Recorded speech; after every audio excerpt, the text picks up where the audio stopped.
Nós vamos conversar com o economista e professor da Escola de Economia da Fundação Getúlio Vargas, Rogério Mori. Boa noite, professor. Muito obrigada pela sua participação mais uma vez aqui no programa Oeste Sem Filtro. Seja bem-vindo. Boa noite, obrigado. É um prazer. Professor, para começar, eu gostaria de saber, a gente já comentou bastante aqui durante o programa, mas a sua opinião sobre a criação de uma possível moeda única sugerida aí por Lula e Alberto Fernandes. Na prática, quais são os riscos para a nossa economia? Quem ganha, quem perde com essa medida? Bom, essa ideia da Argentina com o Brasil não é uma ideia nova, né? Em 1987, você teve já essa ideia, que nunca saiu de papel, né, entre os presidentes Alfonsín e Sarney. Inclusive a ideia era que a moeda chamasse gaúcho, né, mas ela não foi levada adiante, porque você não tinha as pré-condições, como não tem hoje. Né? Hoje você não tem pré-condições mínimas para ter uma moeda comum entre as duas economias. Né? Você precisa ter, de um lado, um alinhamento de política econômica, né, entre os países, né, você precisa ter inflação, níveis de inflação que sejam iguais, né, para que essas economias possam ter uma mesma moeda. Você precisa ter regras fiscais que sejam comuns entre os países, né, para que um país não se endivide mais do que o outro e, de repente, esse país quebre e leve a um rompimento do sistema monetário, como quase aconteceu com o euro, quando a Grécia teve problemas ali em 2009, 2010. Então, você precisa ter todo um conjunto, né, de regras de livre trânsito de fatores, como mão de obra, capital. Isso é um processo que leva décadas, não é um processo que você vai fazer em 6 meses, e que hoje você não tem condições mínimas, nem no Brasil, nem na Argentina. Né? Nós hoje nem regra fiscal nós temos, né? O teto de gastos ele está sendo abandonado, não existe um novo marco fiscal. A Argentina também não tem. A Argentina convive com um processo inflacionário altíssimo, uma inflação que bate aí os 95%, uma inflação em pesos. O Brasil aqui tem uma inflação mais baixa, né, consegue ser comportado, mas, quer dizer, você não tem hoje um mínimo alinhamento de política econômica entre as economias para que você possa sequer pensar, né, em uma moeda comum entre os dois países. Quer dizer, não há nem como imaginar algo que possa ser desenhado nessa direção aí no horizonte de tempo, eu diria até de 10 ou 20 anos. Quem pergunta agora é Ana Paula Henkel. Boa noite, professor. Obrigada por mais uma entrevista.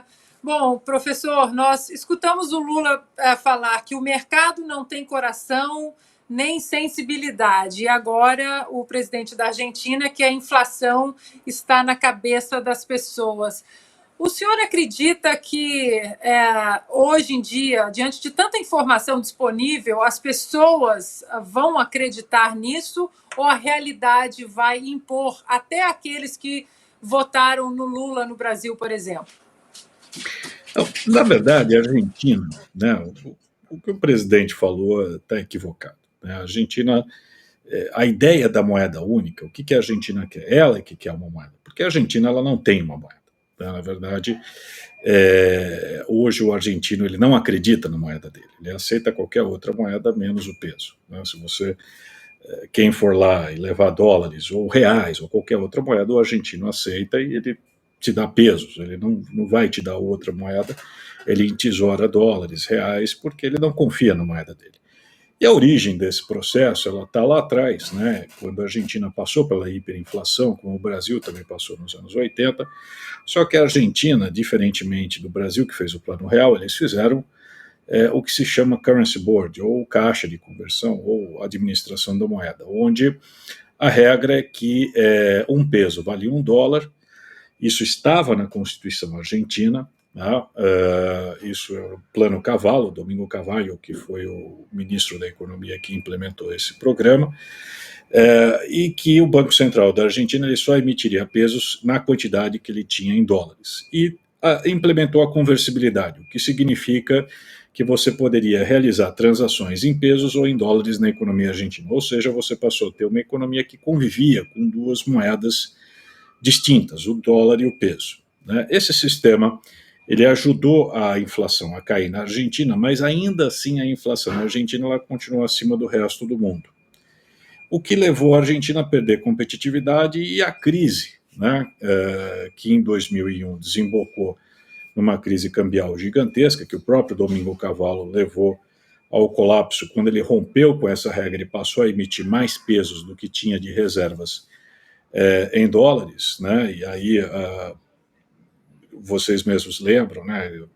Quando as pessoas tentaram sacar os dólares, não havia dólares suficientes, tinha aquelas filas imensas, Corralitos, Corralón, levou até a fuga do De La Rua de helicóptero ali da Casa Rosada. E aí a Argentina caiu no pior dos mundos, ela passou a ter um sistema convivendo com duas moedas, onde uma moeda era extremamente confiável, que é o dólar, e outra moeda que é não confiável, que é o peso, né? E com governos populistas, peronistas, que fazendo cada vez mais programas sociais, gastos sociais, se financiando, emitindo moeda, gerando inflação, o que gerava uma desconfiança em relação à moeda argentina, e as pessoas passaram a querer migrar cada vez mais para dólares e se desfazer de pesos. À medida que você procura se desfazer de pesos, isso leva a um aumento da velocidade da circulação dessa moeda e à própria inflação. Imagine um exemplo bem simples. Imagine que você tivesse o dólar hoje circulando correntemente aqui no Brasil, que você pudesse ir na padaria comprar um pão com dólares, que você pudesse pagar o cabeleireiro com dólares, e você tivesse isso convivendo com a nossa moeda, o real. E aí entra o governo com uma série de incertezas no plano econômico. O que as pessoas vão optar para ter como moeda, ter como ativo? Dólares. Vão querer garantir isso porque vão temer que o real vai perder valor. E ao fazer isso, vão querer se desfazer de reais e ter mais dólares em carteira. Isso vai aumentar a velocidade de circulação do real, vai fazer com que o real perca valor e aumentar a inflação em reais. É isso que acontece na Argentina. Então, a ideia de que a inflação na Argentina é algo puramente ilusório, ou eu não me lembro agora como o presidente falou, é só mental, não, a inflação existe, é uma inflação em peso, a inflação em dólar é baixa na Argentina, mas o que existe é a inflação em peso, porque as pessoas não querem pesos, as pessoas querem outras moedas, né? Tanto que você tem uma escassez de dólares na Argentina porque ela é entesourada pelos argentinos, né? Então, o que o governo argentino quer, né, e isso eles querem propor a criação de uma nova moeda, é eles voltarem a ter uma nova moeda. Estamos conversando com o economista Rogério Mori. Quem pergunta agora é Silvio Navarro. Boa tarde, Rogério. Prazer conversar contigo mais uma vez. Eu acho que você tratou já da questão fiscal, né, das regras fiscais que inclusive estão sendo revistas já em pouco tempo de administração do PT. Mas a pergunta que fica é, num dado momento da fala do Lula, ele fala assim, não, aí como se fosse simples, né?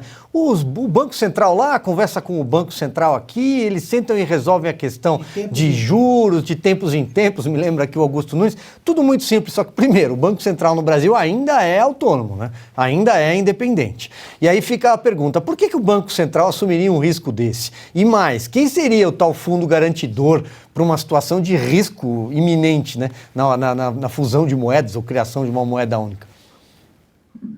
Isso não existe, quer dizer, não é um processo assim, vamos sentar, como se você fosse tomar uma cerveja em um bar, vamos compensar de um para o outro, né? Vou pegar o exemplo de uma moeda que avançou e ainda assim tem seus problemas, que é o euro, né? O euro é um projeto que vem de décadas, né? E que precedeu, por exemplo, você tinha um sistema monetário europeu onde cada moeda flutuava muito pouco em relação à outra, como, por exemplo, a lira flutuava muito pouco em relação ao franco, que flutuava muito pouco em relação ao marco, né? E em dado momento a libra ela saiu, né, desse sistema, porque a Inglaterra sofreu um ataque especulativo em 92, né, pelo próprio Soros.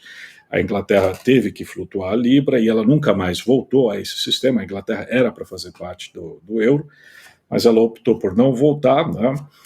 E esse sistema ele tem um alinhamento porque é exatamente para evitar que, de repente, na fusão, na criação de uma nova moeda, um país não esteja muito valorizado em relação ao outro, né? De repente, um país não seja competitivo em relação ao outro. e a sua economia seja prejudicada. Então, isso é um processo que leva anos, 10 anos, né? E antes do euro, você teve uma moeda virtual, que era o European Currency Unit, o EQ, e que aí, depois disso, você teve o euro, né? E tinha regras fiscais. Um país não poderia ter mais do que 3% do PIB de déficit e relação dívida-PIB inferior a 60%. Quer dizer, não poderia ter uma dívida alta e nem um déficit alto, né? Quer dizer, tudo isso já pré-definido para você fazer parte desse clube que integraria o euro.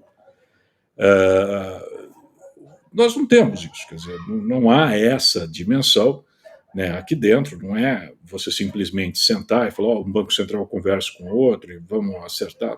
Não funciona assim, né?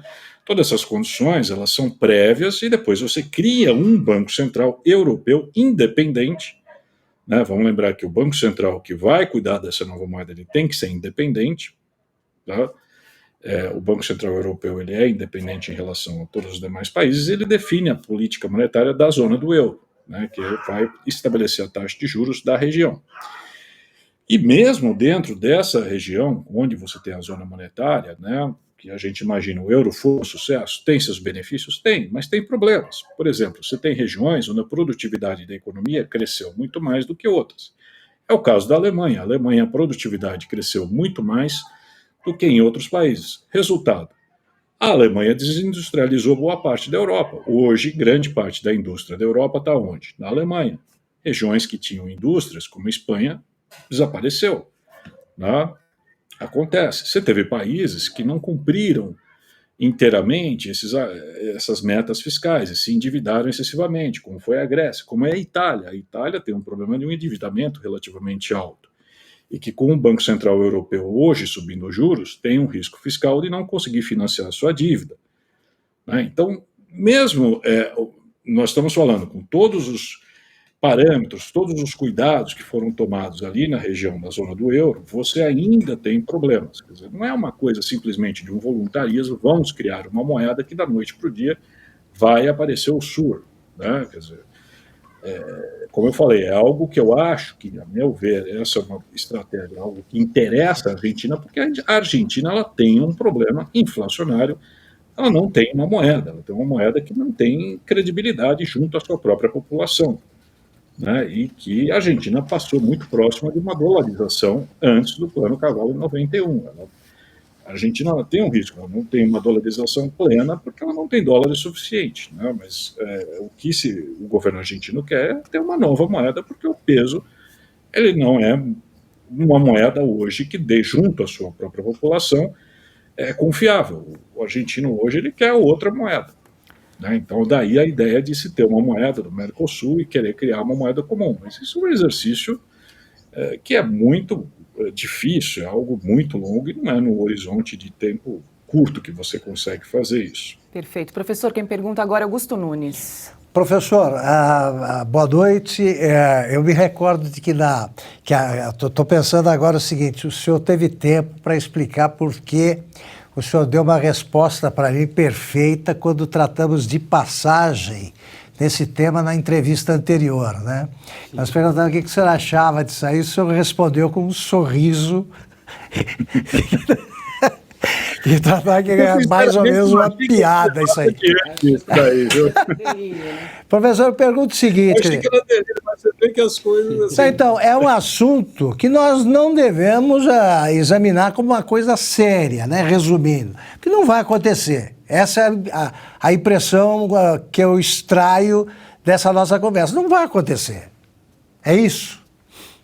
Eu acredito que não. Assim, nós estamos num governo que, assim, eu também não acreditava que ia acontecer muita coisa que aconteceu, né? E que a gente está vendo aí na boca de acontecer. Eu espero que não vamos acontecer, né? Que não vai acontecer. Eu digo que para você ter uma moeda única que de fato funcione, é um processo longo, é um processo difícil. Agora, pode ser que eles, de repente, queiram montar algo que não vai funcionar, né? Sempre é possível. Não sei o que está se pensando dentro do governo com esse projeto. O que eu digo é que você ter uma moeda única não é um processo simples, não é simplesmente vamos criar uma moeda, vamos amanhã ter o SUR. Ele é um processo complexo, ele é um processo difícil, ele demanda você ter mobilidade de fatores, quer dizer, um argentino, se quiser trabalhar no Brasil, ele pode a qualquer momento, um brasileiro trabalhar na Argentina, idem, você precisa ter a harmonização de regras trabalhistas, você precisa ter o sistema financeiro também operando em regras relativamente similares, harmonização tributária, quer dizer, tem que ter todo um conjunto, por exemplo, na Europa você tem uma harmonização tributária em vários, você não pode ter essa maluquice de impostos, de estrutura tributária que você tem no Brasil e querer fazer com uma moeda única, que você vai ter problema de assimetria de competitividade, quer dizer, então, tudo isso para ter algo que funcione é algo bem complexo, né? Não é simplesmente uma questão de voluntarismo. Agora, nós estamos dentro de um governo que, de repente, os caras falam, vamos fazer e pode fazer, se vai dar certo, são outros 500, né? Mas é que é um processo muito complicado. Nós conversamos ao vivo com o economista Rogério Mori. Professor, muito obrigada pela sua participação mais uma vez aqui no Oeste Sem Filtro. Espero que numa próxima a gente possa tratar aí de questões mais concretas e práticas, né? Eu que agradeço. Obrigado.